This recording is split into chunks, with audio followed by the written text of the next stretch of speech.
할렐루야, 새 아침입니다. 예수 이름으로 오늘도 주 안에서 우리가 승리를 선포합니다. 그리고 감사함과 기뻐함으로 하루를 시작합니다. 하나님께서는 우리에게 새 생명을 주시려고 예수 그리스도를 보내주셨습니다.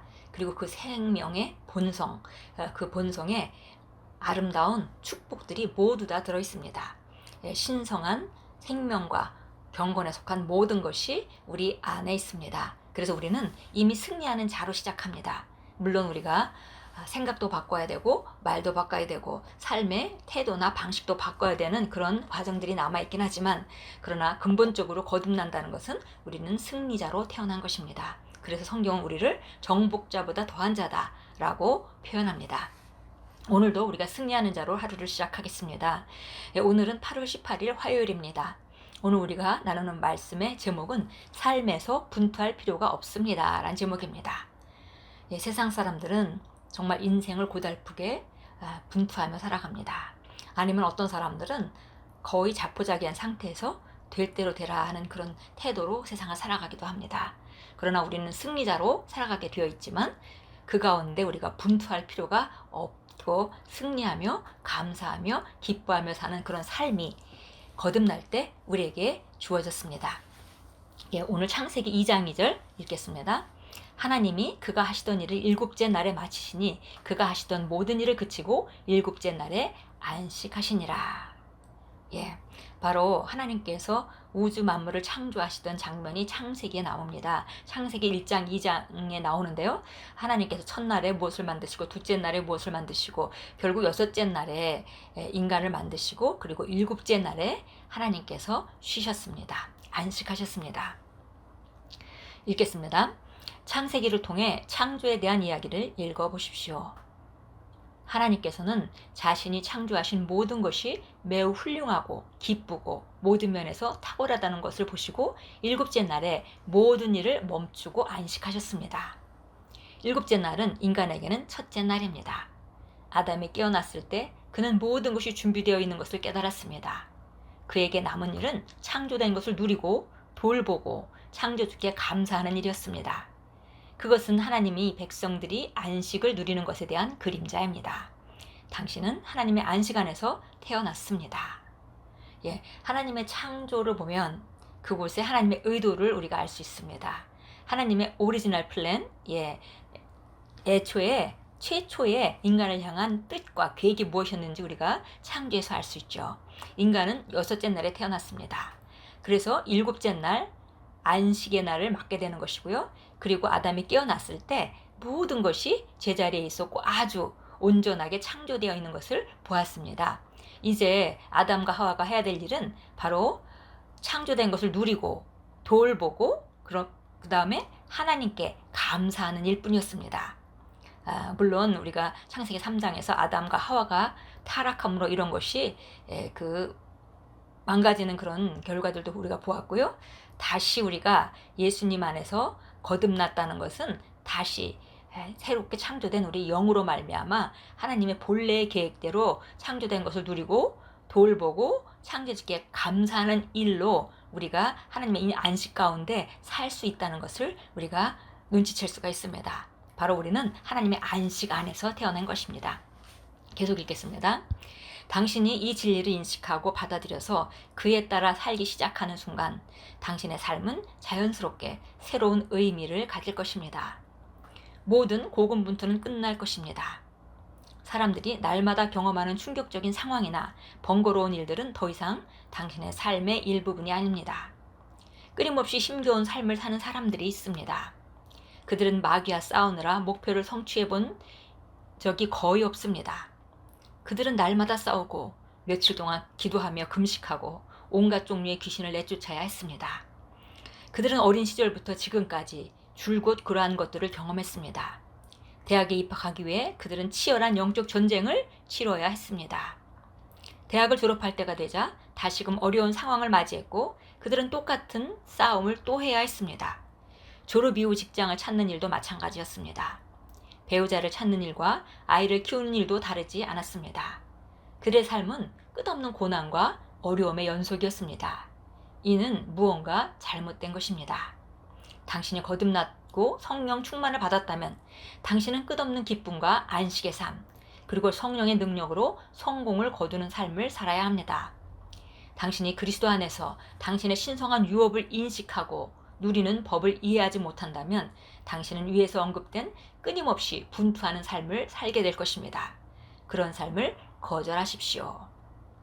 예, 마치 우리가 쭉 읽었던 이 사람의 삶의 모습, 고군분투하는 그런 삶의 모습은 불신자들의 모습을 그려주는 것이기도 하고, 또 신자라 하더라도 자기가 받은 구원이 무엇인지 깨닫지 못한 사람이 여전히 구원을 받았음에도 불구하고 새로운 생명으로 일어났음에도 불구하고 자기가 가진 것이 뭔지 알지 못하고 세상에 살던 방식으로 교회를 다니면서도 계속 그렇게 사는 모습에 대한 그림을 우리가 선명하게 보는 것 같습니다.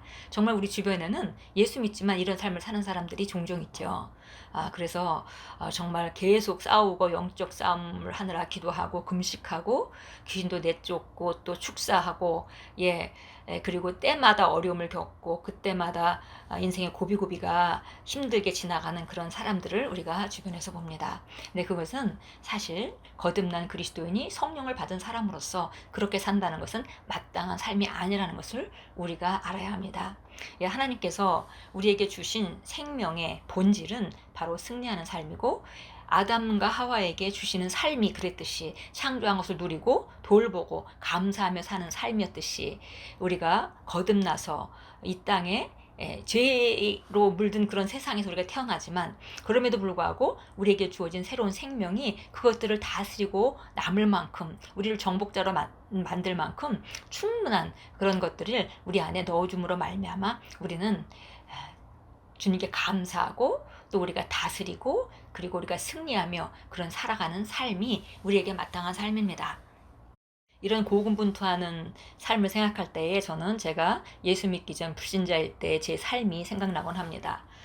20대 중반쯤 됐을 때 정말 앞날에 대한 그 확신은 전혀 없고, 그리고 별로 소망도 없어 보이고, 뭐 인생을 살아보니까 힘들고 어려운 일도 많고 노력하는 일도 많고, 그렇게 할 때 제가 그 인생의 마지막 그 막다른 골목 같은 그런 상태에서 주님을 찾기 시작했습니다. 그리고 주님을 만나고 나서 제 인생은 아주 달라졌고, 그리고 제가 그 후에 그 아이를 낳고 아이를 키우고 대학을 보내고 뭐 결혼을 시키고 이런 모든 과정들이 있었지만 그런 삶이, 그런 고비고비가 전혀 제게는 고비로 느껴지지 않고 정말 무르르듯이 늘 하나님이 관여하시고 하나님이 공급하시고 하나님이 예비하신 삶 가운데 살았던 것을 간증할 수밖에 없습니다.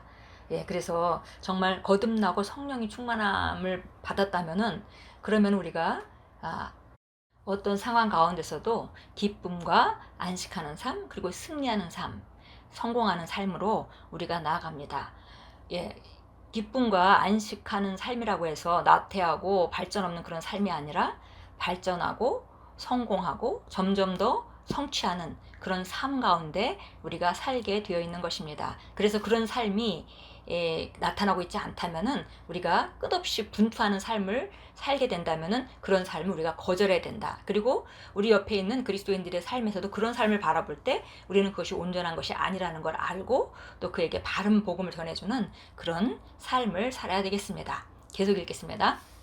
그리스도 안에서 스트레스 없는 삶을 받아들이십시오. 예수님은 마태복음 11장 28절에서 수고하고 무거운 짐진 자들아 다 내게로 오라, 내가 너희를 쉬게 하리라고 말씀하셨습니다. 당신은 이미 그분께 나와서 구원받았고 그분은 당신에게 안식을 주셨습니다. 이미 그의 안식에 들어간 자는 하나님이 자기 일을 쉬신과 같이 그도 자기 일을 쉬느니라. 이것이 당신의 삶의 실제입니다. 주 예수님은 마귀를 시켜서 우리가 삶에서 계속 싸우고 분투하도록 만드시는 분이 아닙니다. 우리를 대신한 그분의 희생과 우리에게 승리를 주기 위한 그분의 사역은 완수되었습니다. 그러므로 오늘 당신의 사고방식을 바꾸고 주님의 말씀을 받아들이십시오. 그분께서 당신에게 주신 기쁨과 평안과 영광의 삶을 받아들이십시오. 아멘. 우리가 분투하는 삶으로 인도받은 것이 아니라 우리는 바로 하나님께서 온전하게 만들어 놓으신 이미 안식과 기쁨으로 우리가 누릴 수 있는 그런 삶 가운데로 우리를 인도하셨습니다. 그래서 우리가 기쁨과 평안과 영광의 삶, 그 삶이 우리 삶이기 때문에 거기에 합당하게 우리가 기능을 해야 되겠습니다. 그러기 위해서는 우리가 하나님의 말씀을 통해서 우리 사고방식을 바꾸고 우리가 바른 것을 바라보고 바른 것을 선언하는 그런 것들이 필요합니다. 참고 성경 보겠습니다. 마태복음 11장 28절부터 30절까지 보라고 되어 있습니다. 마태복음 11장 28절부터 30절입니다. 수고하고 무거운 짐진 자들아 다 내게로 오라. 그러면 내가 너에게 쉼을 주리라. 나는 마음이 온유하고 겸손하니 내 멍에를 메고 나에게서 배우라. 그리하면 너희가 혼에 쉼을 얻으리니 이는 내 멍에는 쉽고 내 짐은 가볍기 때문이라고 하시더라. 세상 모든 사람들은 수고하고 무거운 짐을 지고 있습니다. 그런데 예수님은 그들을 초청하죠. 나는 너에게 쉼을 주고 싶다. 그러니 내게로 와라. 이렇게 그들을 초청합니다. 그리고 주님은 곧 말씀하십니다. 나는 마음이 온유하고 겸손하니 내 멍에를 베고 나에게서 배우라. 바로 주님과 함께 동행하면서 주님께 배우는 것입니다. 그러면 우리는 우리 혼에 쉼을 얻게 됩니다.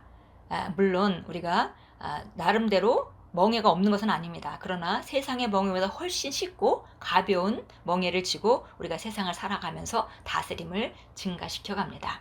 히브리서 4장으로 가겠습니다. 히브리서 4장입니다. 9절부터 10절까지 갑니다. 그러므로 하나님의 백성에게 한 안식이 남아있도다. 그의 안식에 들어간 사람은 하나님께서 자기 일에서 쉬신 것 같이 그도 자기 일에서 쉬었느니라. 우리가 하나님의 안식 가운데 살게 되어 있습니다. 고백합니다. 주님은 내 삶을 쉽고 영광스럽고 신나게 만드셨습니다. 나는 그리스도 안에서 고군분투와 스트레스가 없는 삶을 삽니다. 나는 하나님의 안식 안에 있습니다. 그러므로 나는 기쁨과 평안과 번영의 삶을 누립니다. 하나님을 찬양합니다. 아멘. 아직도 삶에서 고군분투하는 부분이 있다면 그 부분에 대한 하나님의 말씀을 다시 장착시키고 생각을 바꾸고 승리의 사고방식으로 우리가 그 분야를 바꾸는 것이 필요할 것입니다. 그리고서는 우리는 기쁨과 평안과 번영의 삶을 누려갈 수 있습니다. 하나님께서 우리에게 주신 삶은 정말 놀라운 삶입니다.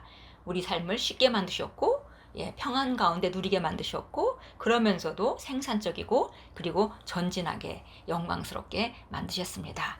오늘도 그런 아름다운 삶, 안식 가운데 승리하는 삶, 그리고 안식 가운데 다른 사람을 세우고 다른 사람을 해방시키고 그 사람들을 강건케 하는 그런 삶으로 우리를 부르셨습니다. 오늘도 나아가셔서 승리하시고 온전한 그분의 사랑을 선포하시고 승리 가운데 담대히 걸어가십시오. 예수 이름으로 축복합니다.